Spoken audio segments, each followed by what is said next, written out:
Shatamanam Bhavati serial episode 1227 26th March 2025 ఏం జరిగిందో చూద్దాం. మురారికి కలెక్టర్ నుంచి ఫోన్ వస్తుంది. చెప్పండి మేడం అంటే ఇంకా ఎంత మంచి మాట చెప్పారు మేడం అని సంతోషంగా మురారి ఫోన్ కట్టేస్తాడు. భాను ఏంటండి ఏమైంది అని అడిగితే మురారి డిస్ట్రిక్ట్ కలెక్టర్ గారు సీడ్ బ్యాంక్కి పర్మిషన్ లెటర్ ఇస్తారంట, త్వరలోనే ఇక్కడికి వస్తారంట అని చెప్తే భాను ఎంత మంచి మాట చెప్పారు అని అంటుంది.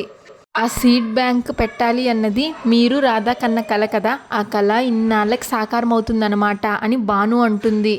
అప్పుడు సత్య అలా మాట్లాడుతున్నావేంటి రాధా, ఆ రాధ ఇంకెవరో కాదు నువ్వే అంటుంది.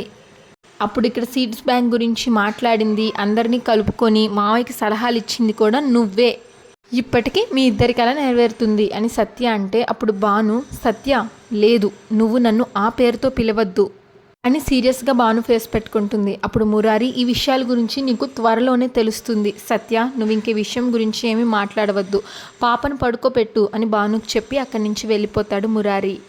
మురారి పక్కకి వెళ్ళాక సత్యతో ఇలా అంటాడు, రాధ తను రాధ కాదేమో అన్న అనుమానంలో ఉంది, నువ్వు పదే పదే తను రాధ అని తనకి చెయ్యొద్దు, గుర్తు చేయొద్దు, తన ముందు అలా మాట్లాడొద్దు అని మురారి అంటే సత్య లేదు మావయ్య మనమే తనకి గుర్తు చేయాలి తనే రాధ అని. సత్య నాకు ఒక ఐడియా వచ్చింది మావయ్య, ఎలాగో కలెక్టర్ గారు మన ఊరికి వస్తున్నారు కదా, మనం సరదాగా కొన్ని ఆటలు పెడదాం, అవి చూస్తే రాధకు కూడా కాస్త రిలాక్సేషన్గా ఉంటుంది కదా అంటే మురారి నీ ఐడియా బాగుంది కానీ ఏం ఆటలు పెడదాం అంటే అందరూ కబడ్డీ ఆడతారు, జనాలేమో చూస్తూ ఉంటారు, అప్పుడు అందరికీ హ్యాపీ మూమెంట్ ఉంటుంది, రాధ కూడా హ్యాపీగా ఫీల్ అవుతుంది అని సత్య అంటుంది. మురారి ఆవిడికి అంత టైం లేదంట, వెంటనే వెళ్ళిపోవాలి అన్నట్లు చెప్పారు అంటే అదేంటి మావయ్య నువ్వు ఈ పోటీ గురించి ఆవిడకి ఏం చెప్పలేదు కదా, మరి ఇప్పుడు ఎలాగో చెప్తున్నావు టైం లేదని అని సత్య అంటే ఆవిడ నాకు ముందే చెప్పారు మంచి ప్రోగ్రామ్ మంచి ఉద్దేశం కాబట్టి నాకు టైం లేకపోయినా మీ ఊరు వస్తున్నాను, ప్రోగ్రామ్ అంతా ఫినిష్ చేసి తొందరగా నేను మళ్ళీ తిరిగి వెళ్ళిపోవాలి అని నాకు ఫోన్లో చెప్పారు. మురారి అంటాడు అయినా నువ్వు ఇచ్చిన ఐడియా బాగుంది కాబట్టి ఇంకోసారి తప్పకుండా ఆమెను పిలిచి పోటీలు పెడదాం అని చెప్పి మురారి అక్కడి నుంచి వెళ్ళిపోతాడు. ఇంకా ఆఫీస్లో కార్తిక్ భాను ఫోటో చూసి బాధపడుతూ ఉంటారు. గతమంతా గుర్తు చేసుకొని ఊపిరి ఉన్నంత వరకు నా మనసులో నువ్వే ఉంటావు, నా కళ్ళు ఉన్నంత వరకు నా కళ్ళ ముందు నీ రూపం కదలాడుతూనే ఉంటుంది, నీలిమకి నేను నిజం అంతా చెప్పే పెళ్లి చేసుకున్నాను కానీ ఇప్పుడు అందరూ తప్పు నాదే అన్నట్లు మాట్లాడుతున్నారు, అన్నిటికీ సిద్ధపడే నీలిమ పెళ్ళికి ఒప్పుకుంది, అయినా ఎవరు ఎలా మాట్లాడినా నిన్ను మర్చిపోవడం అన్నది మాత్రం జరగని పని, నా గుండె కొట్టుకున్నంత వరకు నా గుండెల్లో నీ స్థానం అలానే ఉంటుంది, దాన్ని ఎవరు మార్చలేరు, అలాంటిది నీలిమకి నీ స్థానాన్ని ఎలా ఇస్తాననుకున్నారు, ఎవరేమనుకున్నా సరే నా మనసులో ముద్రపడిన నిన్ను మాత్రం నేనెప్పటికీ మర్చిపోలేను అంటూ భాను ఫోటో చూసి బాధపడతాడు కార్తిక్. ఇంకా రాధ టిఫిన్ చేసేసి మీరు కూడా టిఫిన్ చేసేయండి అన్నయ్య ఆఫీస్కి వెళ్దాం అని అంటే అప్పుడు లక్ష్మి ఏంటమ్మా ఇక్కడ ఏం జరిగిందో నీకేమన్నా అర్థమైందా అని అడుగుతుంది. ఏముంది టిఫిన్ చేయడానికి రమ్మన్నారు చేశాను, ఆఫీస్కి వెళ్దాం అంటున్నాను అంటుంది రాధ. అప్పుడు ఓనర్ ఆ అబ్బాయితో మాట్లాడావు కదమ్మా నీకు ఏమనిపించింది అని అంటే మంచివాళ్ళ ఉన్నాడు, కలుపుకొని మాట్లాడుతున్నాడు అంటుంది రాధ. అప్పుడు లక్ష్మి అంటే తను నీకు నచ్చినట్లేనా అని రాధని అడిగితే రాధ తను నాకు నచ్చడం ఏంటి అని అడుగుతుంది. అప్పుడు ఓనర్ ఎన్నాళ్ళని ఒంటరిగా ఉంటావమ్మా, నీకు ఒక తోడు చూడాలని అనుకున్నాము, అందుకని నిన్ను చూడడానికి పిలిపించాం, ఆ అబ్బాయి చాలా మంచివాడు, ఆర్థికంగా కూడా ఎలాంటి ఇబ్బందులు లేవు అని అంటాడు. అప్పుడు రాధ ఏంటన్నయ్యా మీరు మాట్లాడేది. ఇప్పుడు ఓనర్ లక్ష్మి అదే అమ్మా నీ గురించి తనకి మొత్తం చెప్పాము, నిన్ను చూడాలి అని అన్నాడు, తనకి నువ్వు నచ్చినట్టే ఉన్నావు, నీకు కూడా నచ్చితే చెప్పు వెంటనే మాట్లాడేద్దాం అని అంటుంది. అప్పుడు రాధ సీరియస్ అవుతుంది. ఏం మాట్లాడుతున్నారు, నాకు పెళ్ళా, నేనెప్పుడు పెళ్లి చేసుకుంటాను అని మీకు చెప్పలేదు కదా, నాకు తోడు కావాలి అని మిమ్మల్ని ఏం అడగలేదు కదా, నా జీవితం ఒంటరిదని మీకు ఎన్నోసార్లు చెప్పాను, మీరు అలా ఎలా ఆలోచించారు, నా ప్రవర్తనలో మీకు ఏమన్నా అలా అనిపించిందా. ఇప్పుడు ఆ ఇంటి ఓనర్ చెప్పాను కదమ్మా నీకు నేను అన్నయ్యలాగా ఉంటానని, ఒక అన్నయ్య బాధ్యత చెల్లెల్ని చక్కగా చూసుకోవడమే కదా అని అంటాడు. నీ జీవితంలో నువ్వు ఒంటరిగా బాధపడుతున్నావు అని మేము అనుకున్నాము, నువ్వు మా మనిషి అనుకుని స్వతంత్రం తీసుకున్నావమ్మా అని అంటాడు ఓనర్ లక్ష్మి ఏ వ్యక్తైనా బాధపడితే నువ్వు చూడలేవమ్మా, నీకు సంబంధం లేని మా గురించి కూడా నువ్వు ఎంతో ఆలోచించావు, ఒక రకంగా నీ వల్లే మేము ఈరోజు బాగున్నాం, మరి నువ్వు ఇలా ఒంటరిగా బాధపడుతుంటే మేము ఎలా చూస్తూ ఊరుకుంటామమ్మా అని అంటుంది ఇంటి ఓనర్ లక్ష్మి. అప్పుడు రాధ సీరియస్గా వద్దు నాకు ఏ పెళ్ళి వద్దు, నేను ఎవరితోనూ నా జీవితాన్ని పంచుకోలేను, మీరు ఇలా ఆలోచిస్తారు అని తెలుసుంటే నేను అసలు ఇంటి వైపే వచ్చుండేదాన్ని కాదు, నీకు ఇలాంటి ఉద్దేశం ఉందంటే నేను అసలు ఇంటి వైపు కన్నెత్తి కూడా చూసేదాన్ని కాదు, వెళ్ళిపోమంటే ఇక్కడి నుంచి వెళ్ళిపోతాను కానీ ఇంకొకసారి నా గురించి ఇలా ఆలోచించొద్దు అని అరుస్తుంది రాధ. ఇంకా భాను ఫోటో చూసి ఊర్మిళ బాధపడుతుంది. వాసు అక్కడికి వచ్చి ఏంటమ్మా నేనేమన్నా తప్పుగా మాట్లాడానా అని అడిగితే ఊర్మిళ ఒక తల్లిగా వాడికి ఏం చెప్పాలో ఎలా చెప్పాలో నాకు తెలియలేదు అన్నయ్య, కానీ ఒక మావయ్యగా మీరు తనకి సర్ది చెప్పారు. మీ మాటలు విని కార్తిక్ మారతాడు అన్న నమ్మకం నాకు కలిగింది. అందుకే ఇక్కడ మౌనంగా భాను ఫోటో చూస్తూ వాడి మనసు మార్చమని కోరుకుంటున్నాను అంటుంది ఊర్మిళ. అప్పుడు వాసు ఇంట్లో అందరూ సంతోషంగా ఆనందంగా ఉండాలని భాను కోరుకునేది. అలాంటి ఇంట్లో ఇలాంటి పరిస్థితి వచ్చిందంటే నా కూతురి ఆత్మ కూడా శాంతించదమ్మా.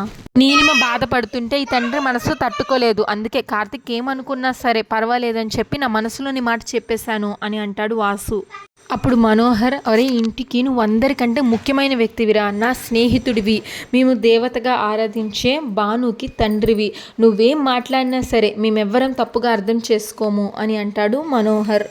ఇంకా స్నేహ ఇంటి బయట అటు ఇటు తిరుగుతూ ఉంటుంది టెన్షన్గా. ఈలోగా నీలిమ రాగానే నీలిమని హత్తుకొని అడుగుతుంది, నీలిమ దేవమ్మ ఇంటికి వెళ్ళావు కదా, ఏమైంది, అక్కడంతా పాజిటివ్గానే ఉంది కదా, నేనేమో నీ గురించి ఎదురు చూస్తున్నాను అని అడిగితే నీలిమ, అవునక్క, దేవమ్మ నిజంగానే మారిపోయింది, తనకి ఇప్పుడు ఎలాంటి ప్రతీకారాలు లేవు అని చెప్తుంది నీలిమ. అప్పుడు స్నేహ, పోన్లే ఏదైతేనే నువ్వు భయపడేలా ఏం లేదు కాబట్టి నాకు చాలా సంతోషంగా ఉంది అంటుంది స్నేహ. అప్పుడు నీలిమ, అక్కడ ఏం జరుగుతుందో అని చాలా భయపడుతూ వెళ్ళాను, కానీ ఇలా తిరిగి వస్తానని అసలు ఊహించుకోలేకపోయాను అని అంటుంది నీలిమ. ఈలోగా చాందిని వచ్చి, అక్క చెల్లెలు బాగానే మాట్లాడుకుంటున్నారే, కొత్తగా పెళ్ళైన నువ్వు మీ అక్కతో కాదు మా అన్నయ్యతో మాట్లాడాలి అంటుంది చాందిని.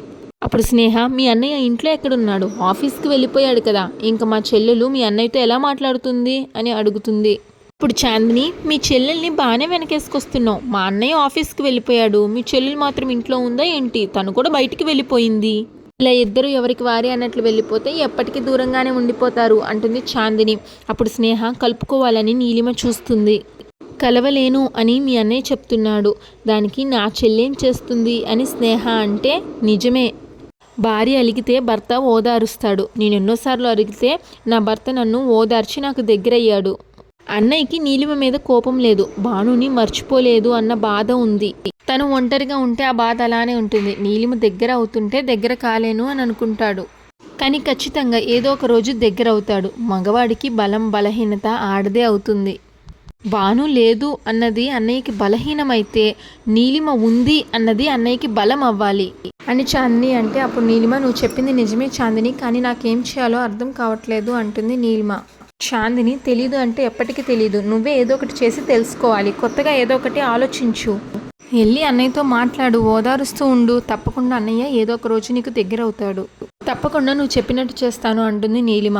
మరో పక్కన రాధ కృష్ణుడి బొమ్మ ముందు ఏడుస్తూ ఉంటుంది. చూసావా మురారి, ఈరోజు నాకు పెళ్లి చేయాలి అనుకున్నారు, నాకు ఆ రాత లేదని వాళ్ళకి తెలియదు కదా, రాధ తలపుల్లోనే కానీ రాధ తలరాతలో మురారి లేడు అన్న విషయం నేను ఎప్పుడో అర్థం చేసుకున్నాను.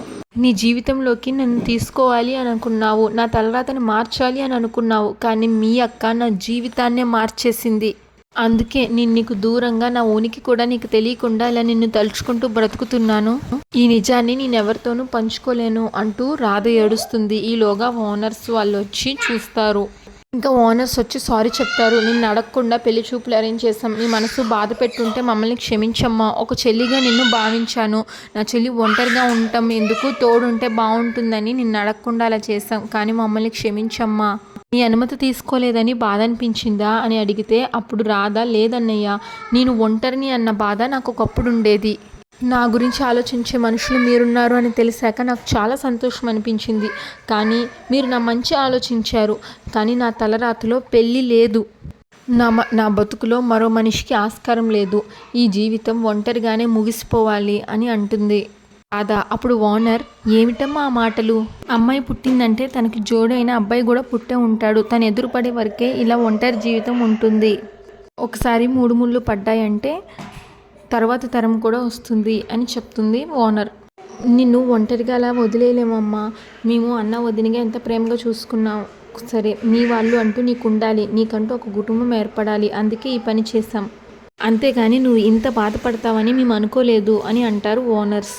పెళ్ళి జరిగితే నీ జీవితం బాగుంటుంది అని మేము అనుకుంటున్నామమ్మా, నువ్వు పెళ్ళి ఎందుకు వద్దుకుంటున్నావో మాకు తెలియదు, ఒకసారి ఆలోచించమ్మా అంటే అప్పుడు రాధ, వదిన పెళ్ళితో జీవితం ఉంటుంది, తర్వాత తరం కూడా కోరుకుంటారు. కానీ నాకు ఆ రాత లేదు అని చెప్తుంది రాధ.